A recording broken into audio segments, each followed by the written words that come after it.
Η ήττα των Ελλήνων αναγκάζει τους Κρητικούς να δεχθούν την αυτονομία. Ταυτόχρονα όμως ίσως να ήταν και ένα μεγάλο δίδαγμα στην σοφία του Ελευθερίου Βενιζέλου, που ήταν ταυτόχρονα επαναστάτης και εξαιρετικά ρεαλιστής, δηλαδή μέσα από αυτή την ήττα να υπάρξει το προχώρημα, να μην σταματήσουν οι πόθοι, οι εξεγέρσεις, οι προσπάθειες, αλλά μέσα από μια σταδιακή προσπάθεια πολύ γρήγορα και ένα ευνοϊκό συσχετισμό δυνάμεων να περάσει η Κρήτη στην Ένωση. Ο ρόλος του Βενιζέλου σε αυτή την μεταβατική περίοδο ήταν πάρα πολύ σημαντικός.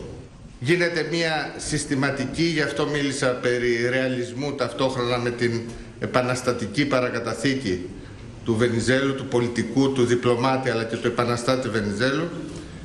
Γίνεται μια αναμονή αλλά και διαμόρφωση μιας διεθνούς συγκυρίας για την Ένωση.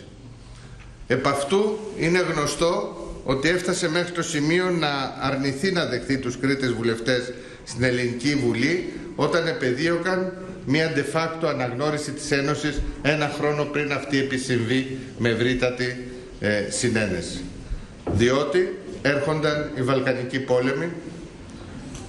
Ο πρώτος Βαλκανικός πόλεμος, η είσοδος των Κρητών βουλευτών πλέον στη Βουλή της Ελλάδος, με τη λήξη του Πρώτου Παγκοσμίου, πλέον ο Σουλτάνος παραιτείται των δικαιωμάτων του στην Κρήτη με τη συνθήκη του Λονδίνου, και με τη λήξη του Δεύτερου Βαλκανικού πολέμου παραιτείται και η Βουλγαρία με τη συνθήκη του Βουκουρεστίου, και τέλος με ειδική συνθήκη μεταξύ Ελλάδας και Τουρκίας τον Νοέμβρη του 2013 ο Σουλτάνος παραιτείται από κάθε δικαίωμα επικυριαρχίας στην Κρήτη. Η Ένωση κηρύχθηκε πλέον και επίσημα την 1η Δεκεμβρίου του 1913 στο φρούριο του Φυρκά Χανίων, παρουσία του Πρωθυπουργού της Ελλάδας Ελευθερίου Βενιζέλου. Η συμβολή του Ελευθερίου Βενιζέλου λοιπόν στην απελευθέρωση της Κρήτης και στην ένωσή της με την Ελλάδα είναι εκ των πραγμάτων αδιαμφισβήτητη. Η πορεία του μεγάλου πολιτικού και η δράση του ως την απελευθέρωση υπήρξε πολυκύμαντη.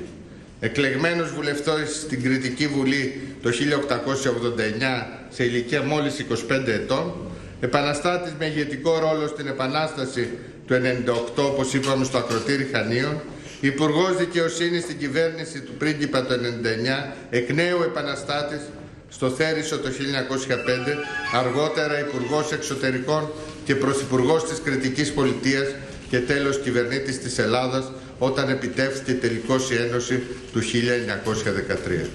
Κυρίες και κύριοι, το νήμα που συνδέει αυτή την εναλλαγή από κυβερνητικές θέσεις εξουσίας στον ένοπλο αγώνα είναι η πολυπόθετη Ένωση και η ελευθερία. Ο Βενιζέλος αρθρογραφεί πάλι στον Κήρυκα τον Ιούλιο του 1902 γράφοντας: «Κάπου η εξουσία αφαιρεί τας ελευθερίας στο λαό διαπραξικοπήματος. Εκεί ανοίγεται πλέον η νόμιμη οδός των επαναστάσεων και ο εκ της οδού ταύτης νικητής θα εξήρχεται ο υπέρ των ελευθεριών του αμυνόμενος λαός, συντρίβων ανηλαιός πάσαν εναντίον του δύναμη». Ταυτόχρονα όλα αυτά τα χρόνια που υπήρχε αυτή η συνεχής προσπάθεια για την ένωση με την Ελλάδα, η συμβολή της Κρήτης στους εθνικούς αγώνας ήταν εξαιρετικά σημαντική, καταγεγραμμένη με τεκμήρια σε όλες αυτές τις περιόδους. Κατά τη διάρκεια της τουρκοκρατίας και στο μεγάλο ξεσηκωμό του 1821, μεταξύ άλλων και στην πολιορκία του Μεσολογγίου και εναντίον του τουρκοκυπριακού στρατού του Μοχάμετ Αλή. Στον Μακεδονικό αγώνα το 1902-1908, στους Βαλκανικούς πολέμους το 12-13, στην ύστερα πλέον στην αντιμοναρχική και αντιδικτατορική δράση το 35-38, στην απεργία των σταφιδεργατών στο Ηράκλειο τον Αύγουστο του 1935, όπου υπήρξαν 57 νεκροί, στο κίνημα κατά του Μεταξά, στο αλβανικό έπος και βέβαια στην περίφημη μάχη της Κρήτης, άοπλοι εναντίον των ναζιστικών δυνάμεων του άξονα.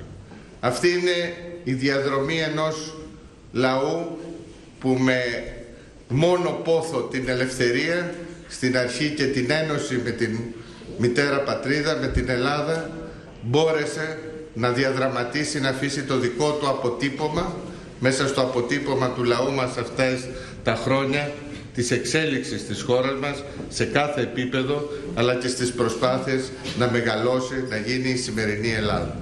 Και η παρουσία του Βενιζέλου σε αυτή όλη τη διαδρομή ήταν πάρα πολύ σημαντική.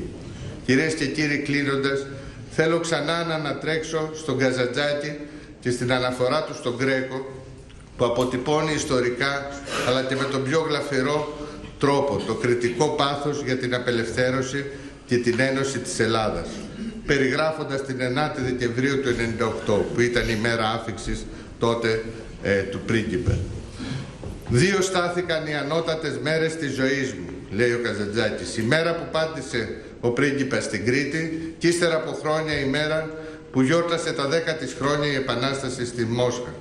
Και στις δύο αυτές μέρες ένιωσα πως μπορούν να γκρεμιστούν τα μεσότυχα, κορμιά, μυαλά, ψυχές και να ξαναγνωρίσουν οι άνθρωποι, να ξαναγυρίσουν οι άνθρωποι ύστερα από την αιματηρή τους περιπλάνηση στην αρχαίγονη θεϊκή ενότητα. Όταν, λέει παρακάτω, όταν αναθυμβάνω τη μέρα τούτη, βλογώ το Θεό που με έκανε να γεννηθώ κριτικός και να προφτάσω να δω με τα μάτια μου να πατάει πάνω στα δαφνόφυλλα και να ανηφορίζει από του λιμανιού την πόρτα ως το λιμέρι του καπετάν Αϊμινά στην ελευθερία». Και τελειώνει. «Όλοι οι παππούδες μου που τους είχαν σκοτώσει οι Τούρκοι, όλες οι γιαγιάδες μου που τις είχαν βασανίσει και τους είχαν ξεριζώσει τους μαστούς τους, Τούρκοι μούγκριζαν και σκλήριζαν από τη χαρά τους τις μέρες εκείνες όταν ο δρόμος ήταν έρημος και κανένας δεν μας έβλεπε. Η συλλογική μνήμη αυτής της χώρας, με κάθε πετραδάκι, με κάθε σημείο, με κάθε ψηφίδα του αγώνα εμπροκειμένου της Κρήτης, του κριτικού λαού, παραμένει ζωντανή και είναι δικό μας χρέος να αναπολούμε, όχι για να πνιγόμαστε στην νοσταλγία, αλλά για να βρίσκουμε το κουράγιο να ξεπερνάμε τις δυσκολίες κάθε περίοδου. Σας ευχαριστώ πολύ.